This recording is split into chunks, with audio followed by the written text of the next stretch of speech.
Thanks for making the time. Thank you, Shad. It's a great pleasure to be in Toronto. I love the city, and I know I'm talking to a fellow musician. You are talking to a fellow musician, and this is a concept album, which I love. Yeah. Yeah. Well, it's so funny because I'm um, I'm about to enter into my 60th year. So, so what happens when you're 60? I don't know. I mean, thought about it, and Kathy and I thought about it. I said, we've always wanted to do an album of pieces that we really loved, but we thought that was not enough. So for years, we'd sort of like put that on hold and say, well, one day we're going to do something like this. And it wasn't until we thought about the fact that we've been working together and been friends for over 30 years, and that's a pretty long period of time. And a lot of adventures, a lot of going through stages in life together. And so we thought, what about if we actually did something on, like Shakespeare's 7 stages of life? and so the idea of, and then I thought of Stevie Wonder's, songs in the key of life. In the key of life. And so it turned into, this album. So reflecting on your life at this point, reflecting on your friendship at this point led you to this concept. Yep. Now, how did you choose the pieces? Well, we decided that some of them are pieces that we've known forever that we loved, including this Gershwin piece and some, Kathy always insists that we play at a concert as encores, or The Swan, I think, is one of her favorite ones. So because it always brings her to tears and says she loves it. And, because she's British, I always want to play Salut d'amour by Elgar, British composer. And it was a wedding gift to his wife on their wedding day, Elgar's, that is. And so those were the obvious ones. Then we said, no, wait a minute, we all have memories of key moments in our lives, and we often then associate that with a piece of music. So, everybody's track list from their, the soundtrack of their lives. So we wanted to make this album not only of things that we loved, but also of things that we've discovered, but also things that actually in our imagination is an abstract of an example of a time in life. Yeah. So from birth until the end of life, what is it that we hold on to? And so we started with an Ave Maria, ended with an Ave Maria, because, obviously different versions of the miracle of life or the end of life involves afterlife, the infinite, all of those aspects.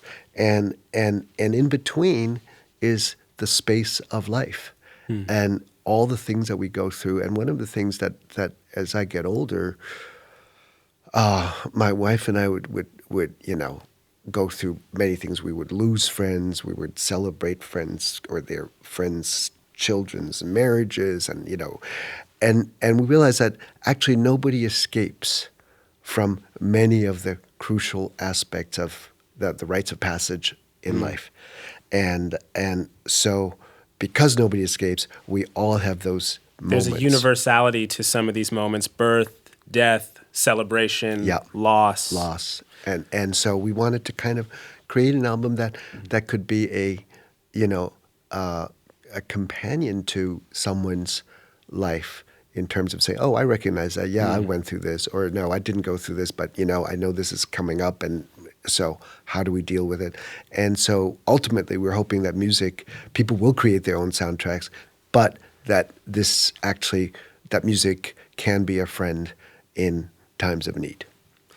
I like that there are songs that are particular to yourself and your colleague, and there are others that are sort of more universally describing a time in life. Why do you think music, this sounds like a basic question, but why is music so effective at describing a time in life and the emotions of a time in life?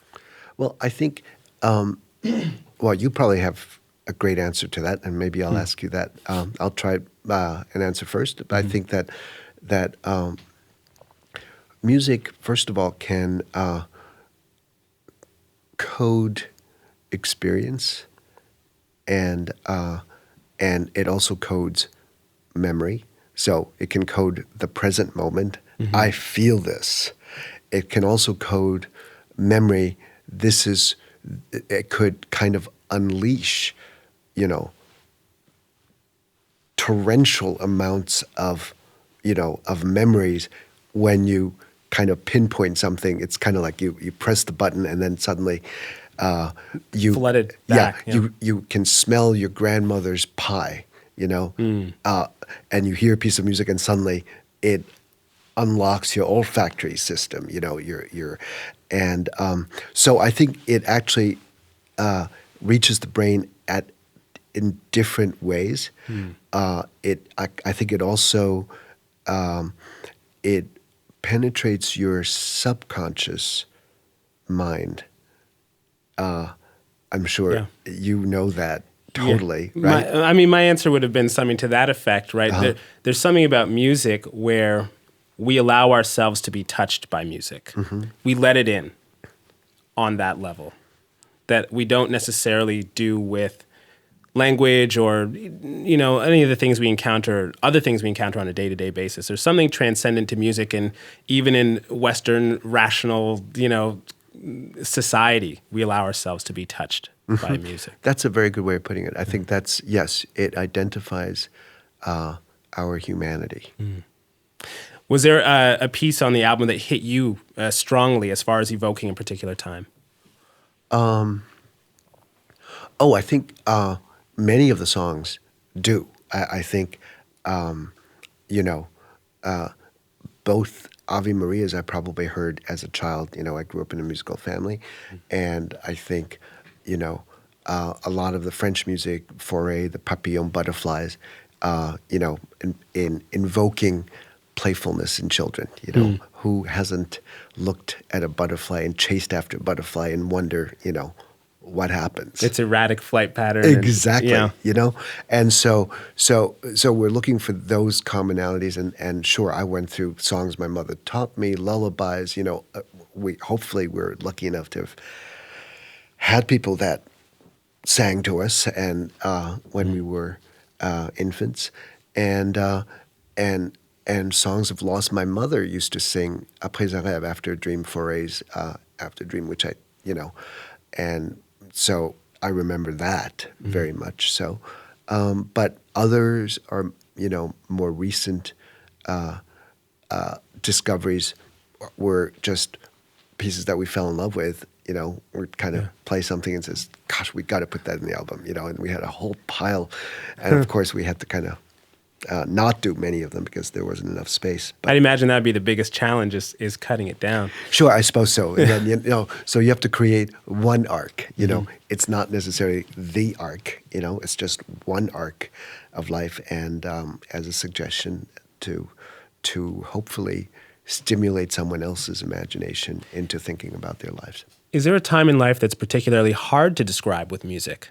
There's something about it that's maybe a little bit opaque and difficult to describe in music. Well, I think maybe you'll play this track later on. I don't know. There's one piece in there that's from the Quartet to the End of Time, the Louange à l'éternité de Jésus-Christ, and was written by a French composer, Olivier Messiaen, who wrote this piece while he was in a prison camp during World War II. And in this large prison camp, there were 4 musicians. There was a clarinetist, a violinist, a cellist, and himself as pianist. He was also an organist. And he wrote this piece, and it was performed in the dead of winter, in the middle of January. And I really wanted to include this piece because it shows that the kind of like the indestructibility of the human spirit, even under the worst conditions, that he was able to create a music that's all about infinite love, divine love, the idea of a sky filled with 10,000 rainbows, in the worst circumstances. And birds chirping, like in January. And it's kind of a astounding, but it's a reminder that as we go through some fearful times today, and it's very easy to be pessimistic, very easy. In fact, it can be realistic to be pessimistic, but it also says, no, there are actually people who ceaselessly try to advance things, even in the harshest of circumstances. Witness the refugee situation right now in Europe and immigration issues in, North America, South America, and what we do about it, what we say about it, or how we think about it is something that constantly bears reflection. That's a general impression I think I got from the album, is that life is good. At the same time, there's nuance to every stage of life.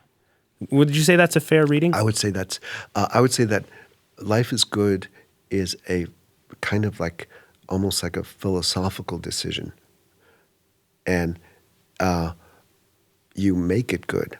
You actually make it good by making it meaningful. And this brings us back to our, I said, what makes you curious? And you said, well, what did you say?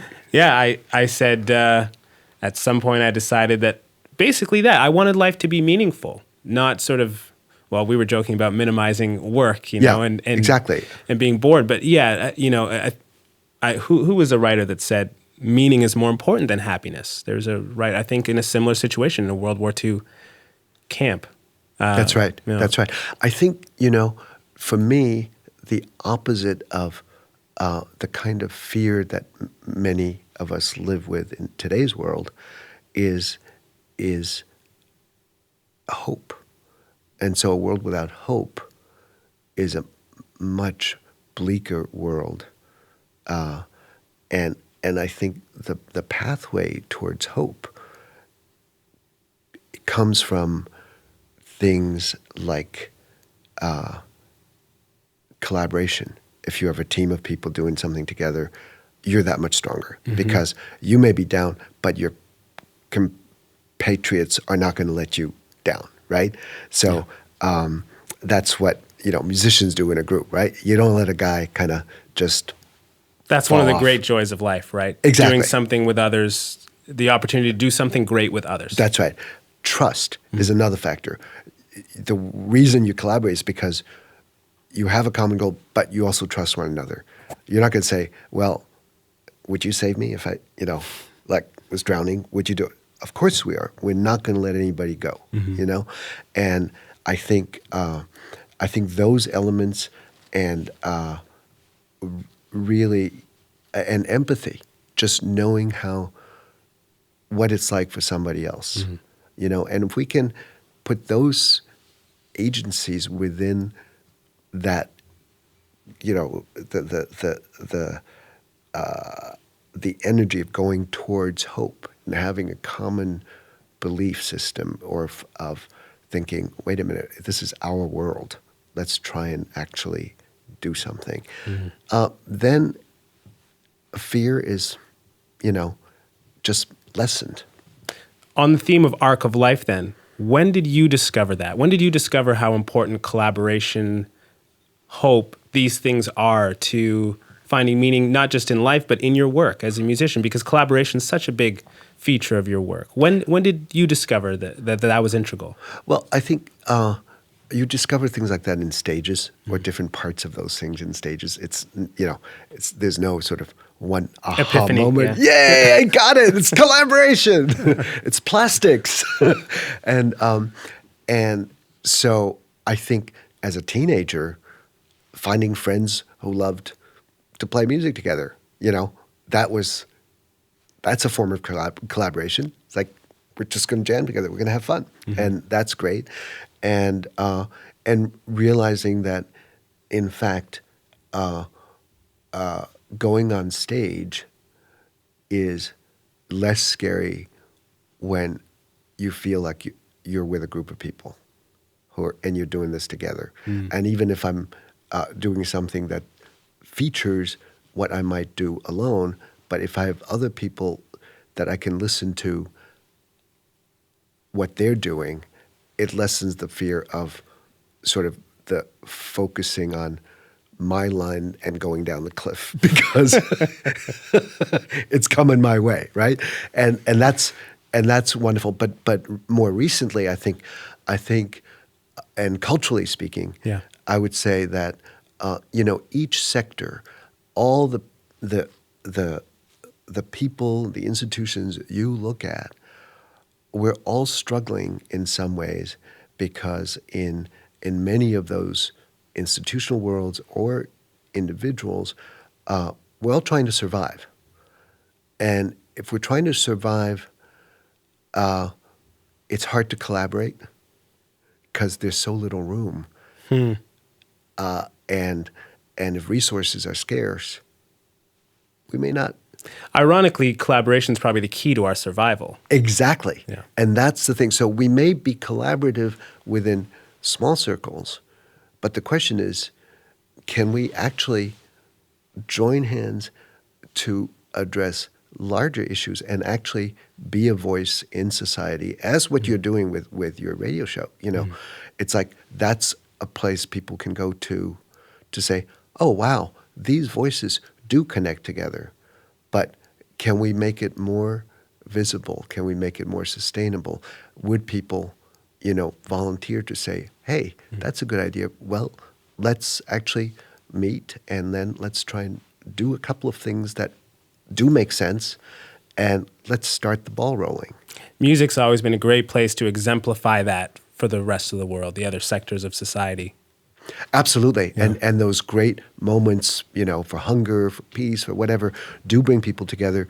And the thing is whether these moments are enough to sustain, sort of like a constant flow of energy that continue to give momentum to a movement.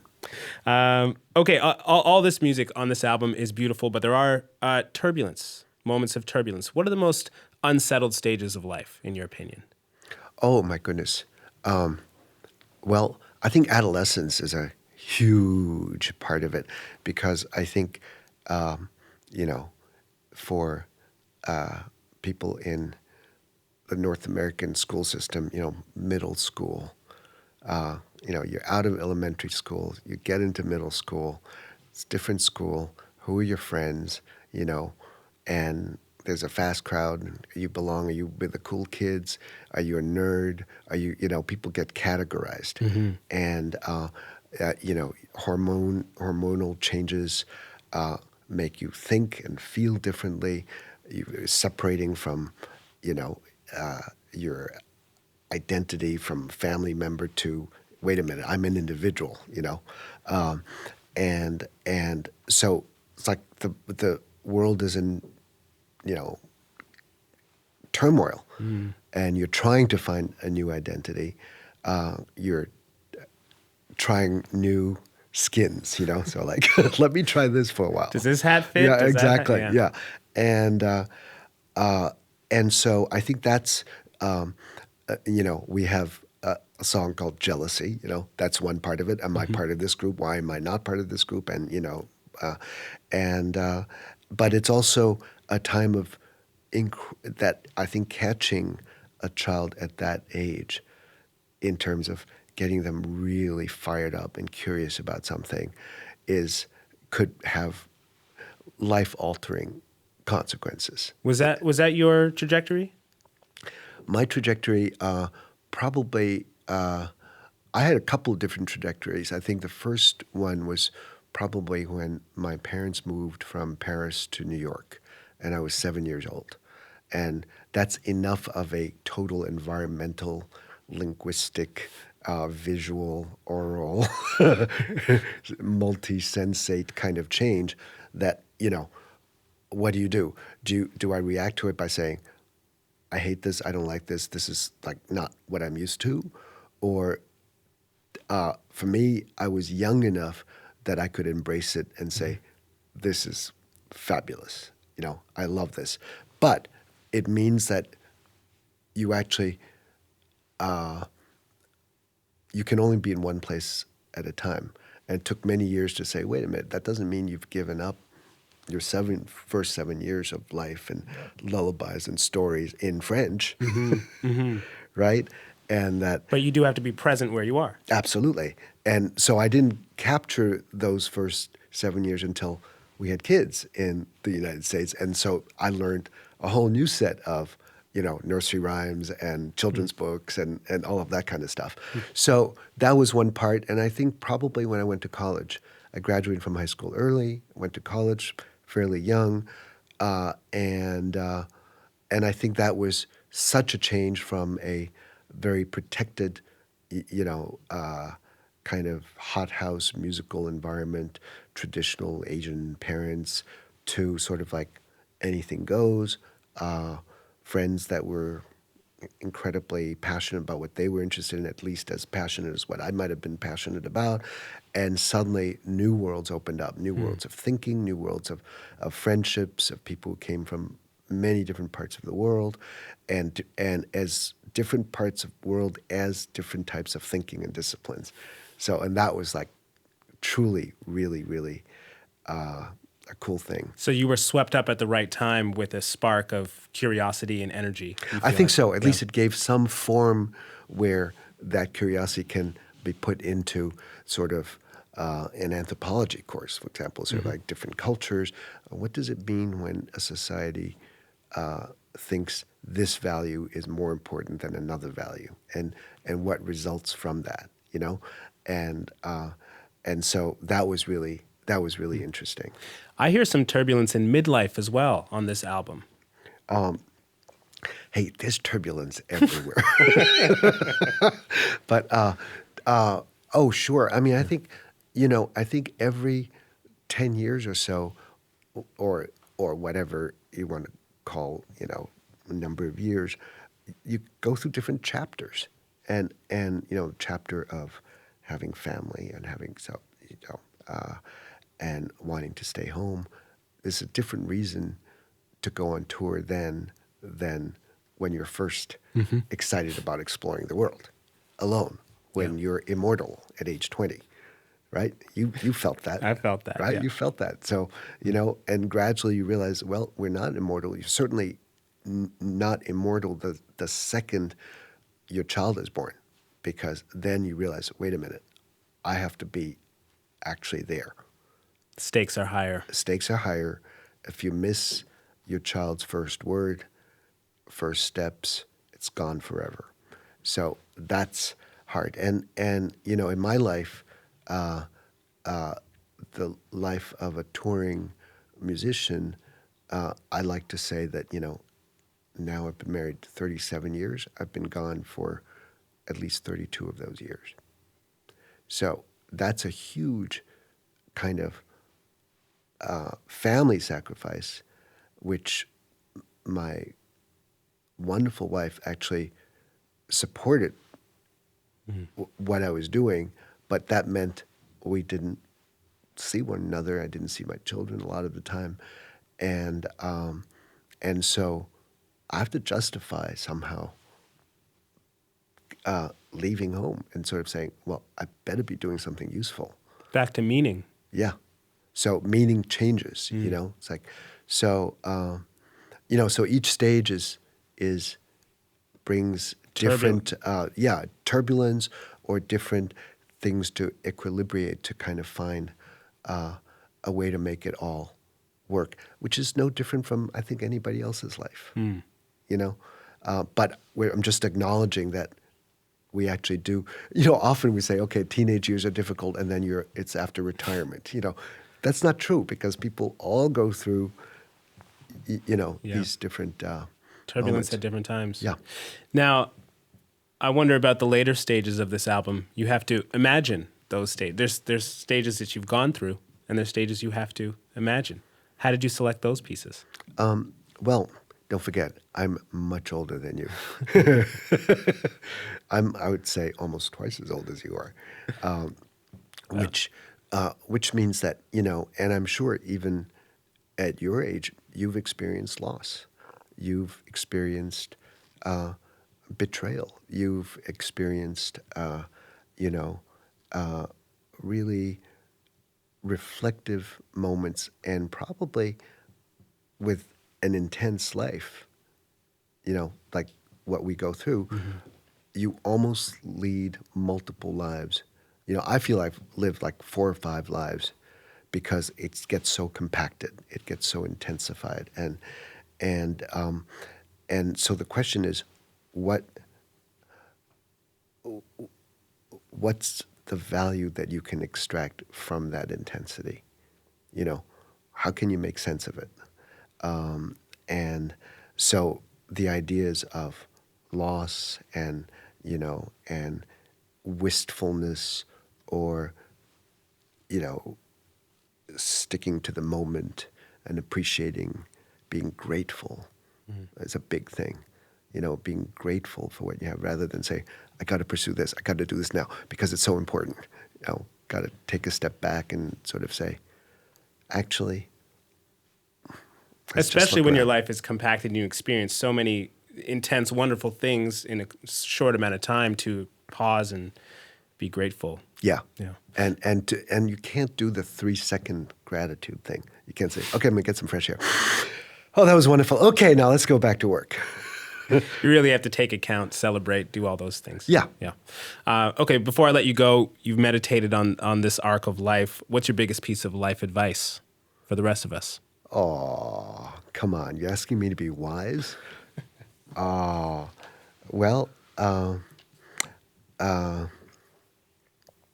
my goodness, stay open. I think that's, to me, with the fear and the hope thing, it's, I think when people are afraid, we close up. We close ranks. We go into a shell. We become, we become intolerant. And because we're trying to be self-protective. And I think that's one way to go. I think the other things that the other ways of being that I sort of was talking about before, and having friends, trusting people, collaborating, and being empathetic can lead to just creative ways and sort of scaffolding to get to hope. And for me, I think being open and being generous is huge. It actually can lead to happiness, oddly enough. I like the idea of pursuing meaning, and you might end up at happiness. Yeah, But in any event, you'll reach meaning. right. And happiness, I think, is a byproduct of I think I didn't say it, Freud said it, work and love. So you're working towards something, and a byproduct is, hey, you suddenly realize, I'm happy. An absolute pleasure. Thank you. Thank you so much, Shad. You are good.